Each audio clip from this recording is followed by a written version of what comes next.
Hello everyone, welcome to NoDQ video here on NoDQ.com and the YouTube channel, youtube.com/AaronRift_NoDQ. Got your questions from twitter.com/AaronRift using the hashtag NoDQturns20 as we get closer to the actual anniversary of NoDQ.com, 20 years since the website first started back in 1998 as WWFWCW.com. Let's get down to your questions now. First one today comes from Harvey at Center Club 90. Could you see Kurt Angle replacing Jason Jordan to go against Seth Rollins at WrestleMania? I think there are a lot of possibilities right now. There's definitely the speculation about Kurt Angle. Will he compete at WrestleMania?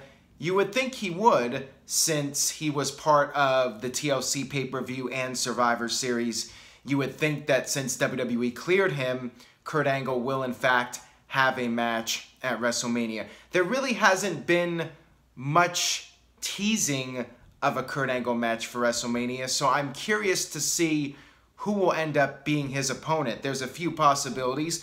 One of those possibilities, as you mentioned with your question, is Seth Rollins. I think it would be an interesting match. I think some people are nervous about the idea of Kurt Angle wrestling Seth Rollins, considering what happened to Sting. Would Kurt Angle be too much of a risk?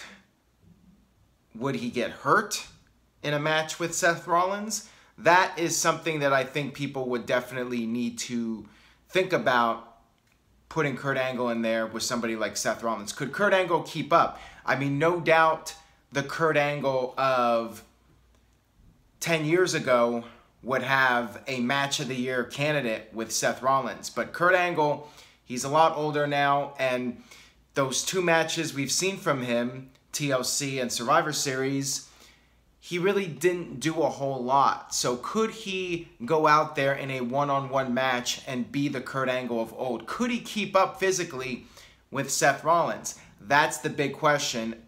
I don't know if Kurt Angle would be able to live up to people's expectations. But what do you guys think? Do you think Kurt Angle versus Seth Rollins is the right match for Kurt Angle at WrestleMania? Leave a comment on NoDQ and the YouTube channel. Let me know. Got this one here from Woken Tom. And this is also regarding Kurt Angle. Hey Aaron, do you think it's likely that Ronda Rousey teams up with Kurt Angle in her match against Triple H and Stephanie at WrestleMania 34? This is another possibility for Kurt Angle. If you don't do a one-on-one match, maybe you could put Kurt Angle in a tag team match where he's more protected. Although, in this case, I think Kurt Angle would be in the match most of the time, and it would be Angle and Triple H carrying the load with Ronda Rousey tagging in at the end. I think it's a good choice for Kurt Angle to team him up with Ronda Rousey. I think that that would be an interesting pairing. If The Rock's not available for WrestleMania, Kurt Angle is arguably the next best choice. I mean, Ronda Rousey, MMA superstar, and Kurt Angle, Olympic gold medalist. That's a big deal. That will generate headlines, no doubt. So that would be a good choice. Triple H and Kurt Angle, that was a match that was rumored for WrestleMania since Kurt Angle came back, with the idea being that Triple H would be perhaps a better match for Kurt Angle, would be a better fit. They would work a safer style, and there would be less of a risk of Kurt Angle getting hurt. If Angle's in there with Rollins, it's going to be faster paced, it's going to be more intense, and there's more of a risk of Kurt Angle getting hurt. But with Triple H likes to wrestle that slow, methodical style, and I think that Kurt Angle and Triple H would be a better match. But again, what do you guys think? Do you think Kurt Angle should be in there with Seth Rollins? Do you think he should be teaming up with Ronda Rousey? Would you rather see Triple H versus Kurt Angle in a one-on-one singles match? Or is there somebody else you would like to see Kurt Angle face at WrestleMania? Leave a comment and let me know. But I think it's definitely a realistic possibility, either of those matches.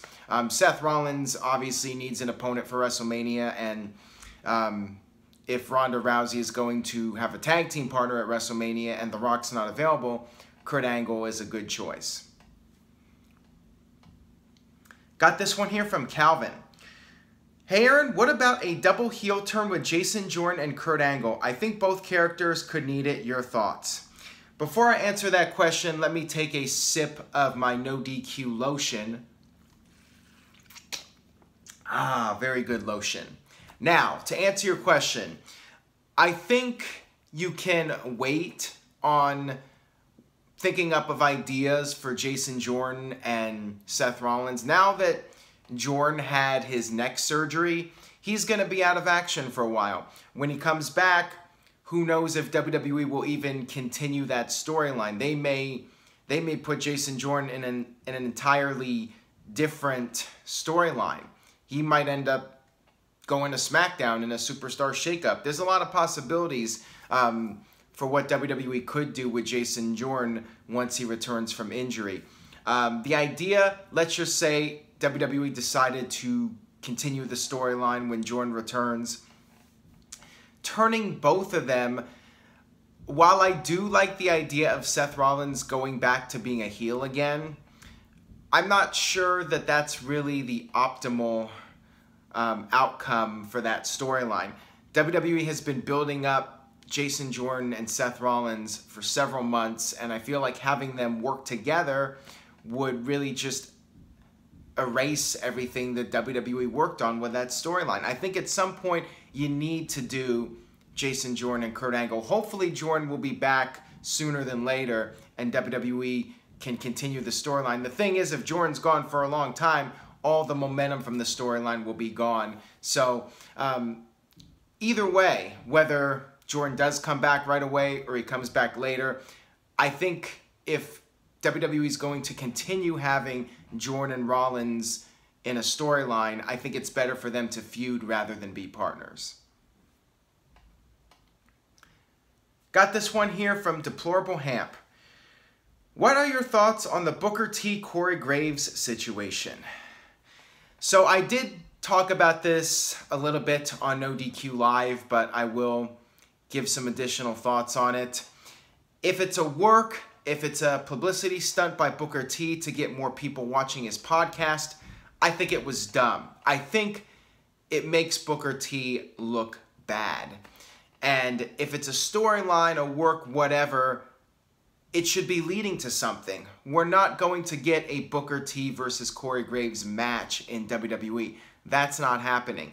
So if you're not building up to something, all it does is make people think Booker T's an idiot.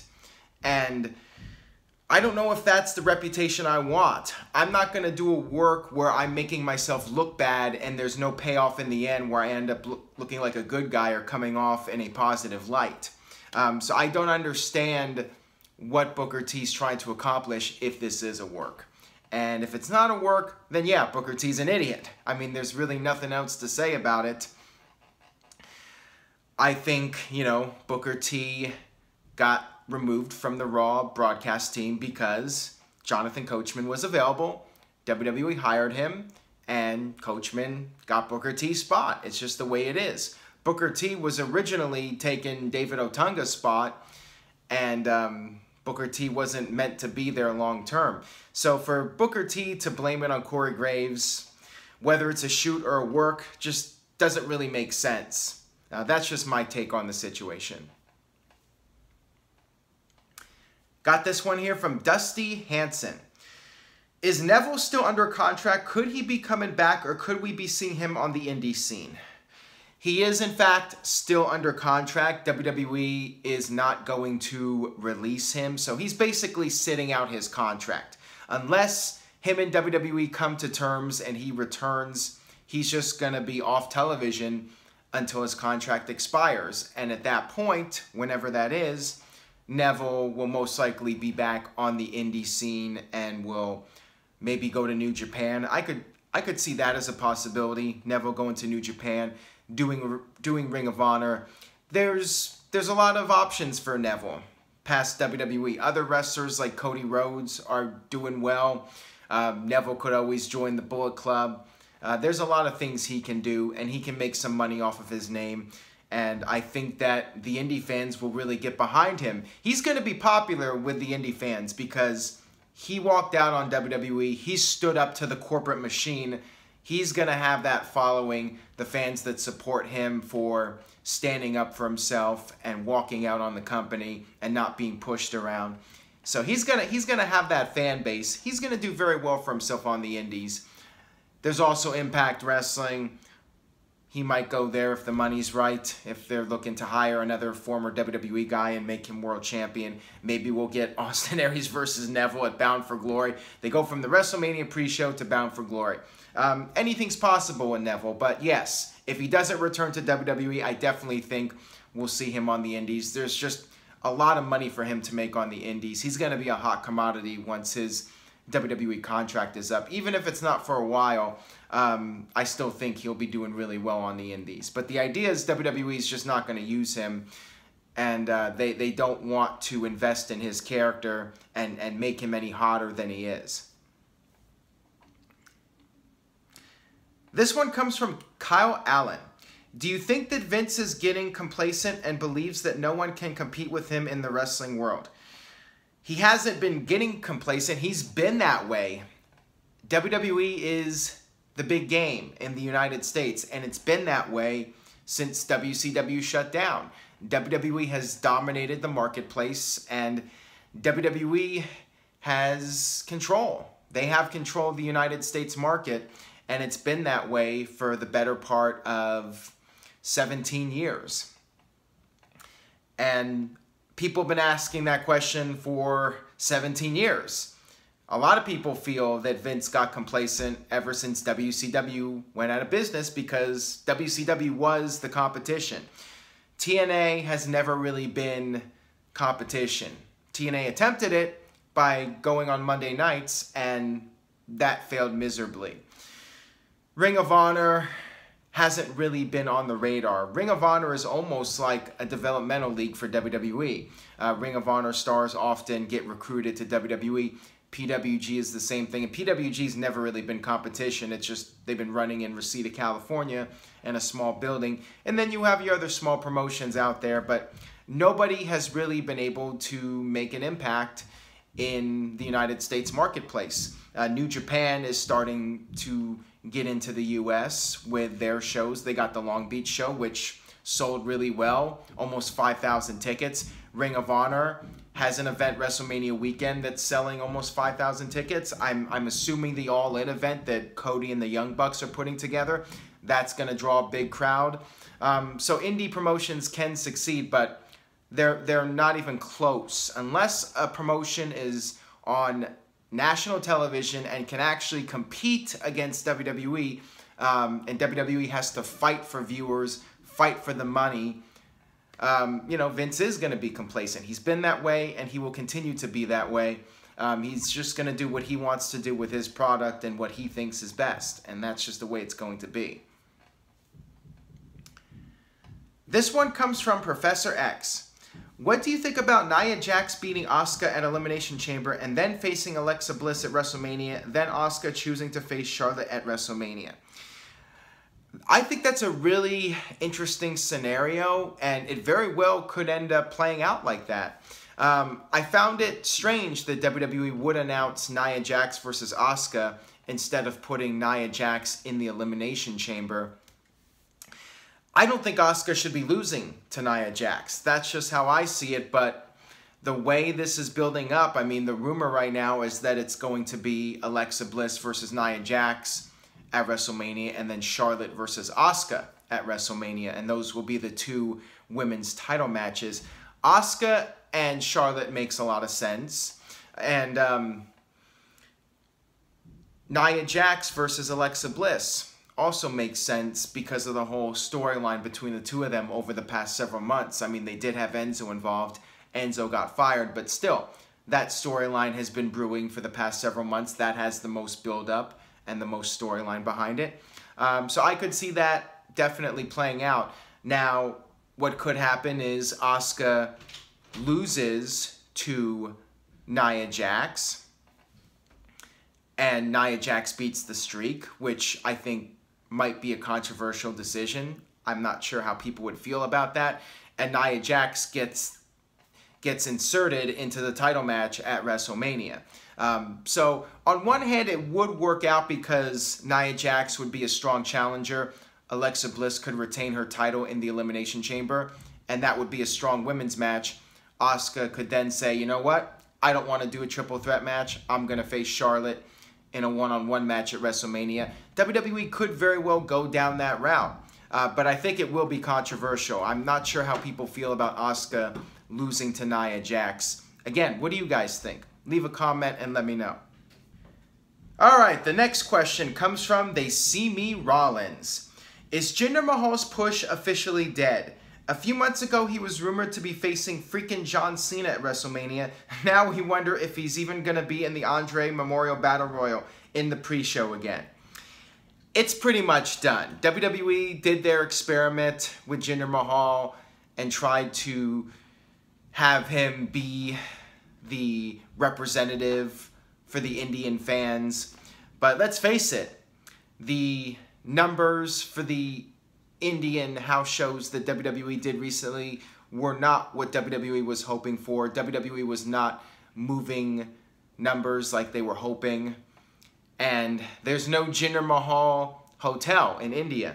There is, however, a Roman Reigns hotel in India, and I'm not joking. Go check out NoDQ.com. I posted a couple of photos. There is, in fact, a hotel Roman Reigns in India. And people told me that people that live in India told me that Jinder Mahal isn't a big deal. Roman Reigns is a big deal in India. So it just didn't work out. The experiment did not work, and WWE has pretty much given up on Mahal. Mahal is back to being a mid-card heel. He wasn't even on SmackDown this week. My gut feeling is he will, in fact, be in the Andre the Giant Memorial Battle Royal, and maybe he'll win it. Maybe not, but I could see him potentially winning it. I don't think he's going to go back to pre-spring of 2017 opening match, jobber to the stars type guy, at least just yet. And I don't think he should. He's a former WWE champion. You positioned him as a top guy, and I think he needs to stay in the mid-card at the very least. And I still think you can push the guy.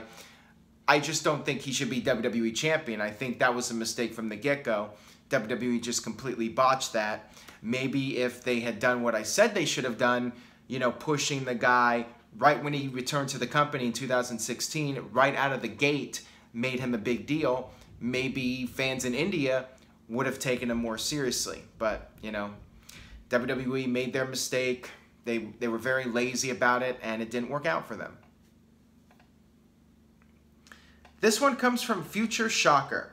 I know the rumored match for WrestleMania is John Cena versus Undertaker, but since Cena and Elias are both in the Elimination Chamber match, could you see them continuing their feud and finishing it at WrestleMania? No, I think it's highly unlikely in all likelihood that we will see John Cena versus Elias at WrestleMania. I know a lot of you guys are walking with Elias. He's a talented guy. He's entertaining, but he's not at that level yet, and I don't think he's going to get to that level. I don't think WWE is going to push him at that level. I think what's going to happen is John Cena is going to pin Elias at Elimination Chamber. Maybe not. Maybe Elias will beat John Cena. I don't think so. If it's John Cena versus Undertaker, I don't see John Cena taking any more falls at this point. He did lose to Elias already, and I think that's the one win Elias is going to get. My feeling is Cena will beat Elias at some point before WrestleMania to get his win back and build him up strong for The Undertaker. If I had to make a prediction, that's what I think is going to happen. Got this one here from That's Gotta Be Kane. Hi Aaron, been watching NoDQ for about 4 years now. Congrats on reaching 20. Thank you for that. Since the bar formed as the result of a feud, how do you think WWE will split them up when the time comes? Will they feud again, or will WWE find another way? I don't think WWE will have them feud again. First of all, I don't see them breaking up anytime soon. I think both of them are in good positions right now. I mean, people were saying Cesaro was very underutilized over the past few years, and Sheamus was just not really gaining any traction despite being pushed. He was the Money in the Bank winner. He beat Roman Reigns for the title, and he got a push, but he still wasn't really being taken seriously. This team has worked out for both guys. Both guys have gotten stronger and have been on television regularly, and it clicked. It clicked with these guys. So I don't see them breaking up anytime soon. When they do break up, I think it'll be maybe the Superstar shakeup. I don't think it'll be this year. I think it would be a mistake to do it this year. It could happen, but I think it's best to keep them as a team. When the time does come, my feeling is it'll be a trade, or it'll be the Superstar shakeup where one of them just simply goes to the other brand, and that will be that. That'll wrap it up for this edition of NoDQ Video. Thank you guys as always for watching. Subscribe, tell a friend about NoDQ Video. Stay tuned to NoDQ.com for the very latest, and I will see you guys next time.